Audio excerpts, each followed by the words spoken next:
алсаң башка болуп калат экенсиң, ооруп калат экенсиң, же бир жылдан кийин кайтыш болуп калат экенсиң. Бул деген кайра вирусты өткөрөт экен, бир чиптерди алып келет экен деген бир такталбаган бир ушак маалыматтар жүрөт да. Буга чейин менин жакындарым вакцина алып, социалдык сеттерде ар кандай маалыматтарды уккандан кийин коркунуу сезими пайда болуп, вакцинация албай эле коелу деп баш тартканбыз да. Биз бүгүн мына ушул жерде, ошол саламаттык сактоо министринин алдындагы Республикалык ден соолук чыңдоо жана массалык коммуникациялар борбору менен ушу Маданият министрлиги атайын бир ушул биздеги расмий журналисттерден сырткары дагы маалымат каражаттарынан сырткары бизде мындай коомдук пикирди алып жүргөн бир блогерлер, пиарщиктер, жеке бир журналисттер, сайттын ошол журналисттер бар да, массалык маалымат каражаттарынын өкүлдөрү.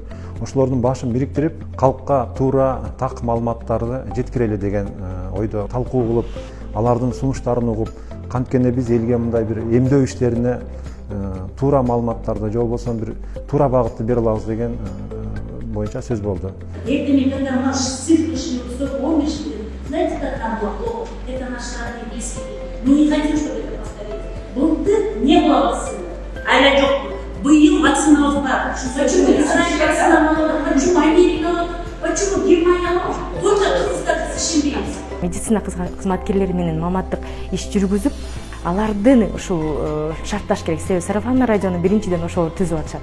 Ал эми эң бекер жана эң эффективдүү метод бул сарафанный радио, анда жакшы билебиз. Медик уже айтып телевизионный халычный газда айтып кетти, даже мен ол жерден курман айтпай баш жасалыш керек, башкы башка сүйүктүн көрсүнүп, бара кылып, буттар дешикинчи жүрөт.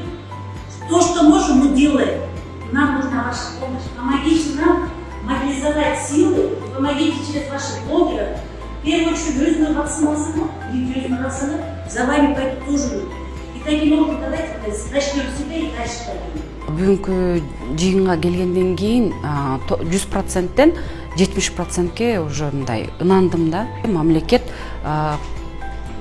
өзүнүн жарандарына кам көрүп 20 миллионго вакцинация сатып алыптыр да. Анан ушунча акчаны коротуп бюджеттен бөлүп ушу жарандардын ден соолугу үчүн ойлонуп аткандан кийин ушу биз да жарандарды ойлонушубуз керек да. Ал вакцинаны алган боюнча жөн эле талаада калбаш керек да. Ал мынча акчаны коротуп эмне кылып атат? Анткени эртеңки жарандардын келечегин ойлоп атат да.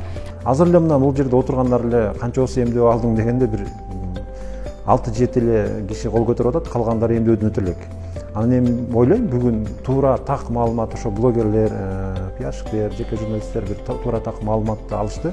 Азыр жанындагылар айтып атат, ушул жерден чыгып барып эле эмдөөдөн өткөнгө мындай болуп, өздөрүнө бир туура маалымат алдык депчи.